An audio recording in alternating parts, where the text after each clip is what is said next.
AEDs, defibrillators, they mean the same thing. Now, wherever you work, you may have one when you're working, but it's really important to know what's inside one of these and how to use them. So usually there's some pads. Some of these pads you've got to plug into the machine. In other defibs, they are already plugged into the machine. But what we're going to see, if I come a bit closer, you're going to see that a lot of the machines look the same. They've got the on-off button, they've got the shock button, and a place where you've got to plug in the pad. So when you're using one of these, you need to know where this thing is. That's really important. But also, if you have pads, where they get plugged into and where they go on that person's body, on that person's chest. So what you need to make sure is that this is plugged into the correct spot on the machine. So we're going to plug it into this top portion here. And this needs to be placed on dry, hairless skin. So really, they've got nice photos. I'll come a little bit closer so you guys can see. They've got photos of where the pads go, if you're unsure. And it needs to be placed on dry, hairless skin. I'll put it on top of my clothes, but again, in reality, the clothes come off.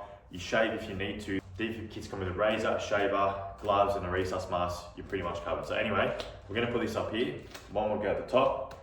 One will also go underneath here. Now what happens is this. Your heart sits here. If it wants to deliver a shock, it does. It asks you to press the orange button. We'll talk through it.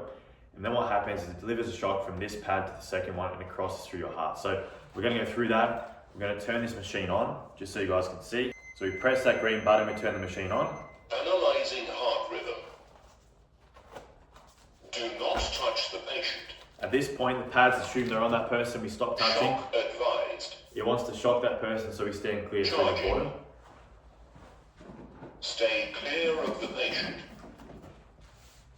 Deliver shock now. Press the orange button now. So this is where the pads will go. It's telling me to press the orange button now. So that one is highlighting. We're going to press that now. Shock delivered. And then we get the rhythm for CPR, which is really important. Start CPR. So we're going to use that rhythm to guide us for CPR. You're going to see this in class. In a real situation, this defib will keep beeping, beeping, beeping. Every 2 minutes, it reassesses the heart, reassesses the rhythm. If it wants to shock, it shocks. If it doesn't, it doesn't. But this is a life-saving tool. If someone's been electrocuted, if someone's gone into cardiac arrest and their rhythm is out of whack, the CPR will not necessarily fix them, it's maintenance.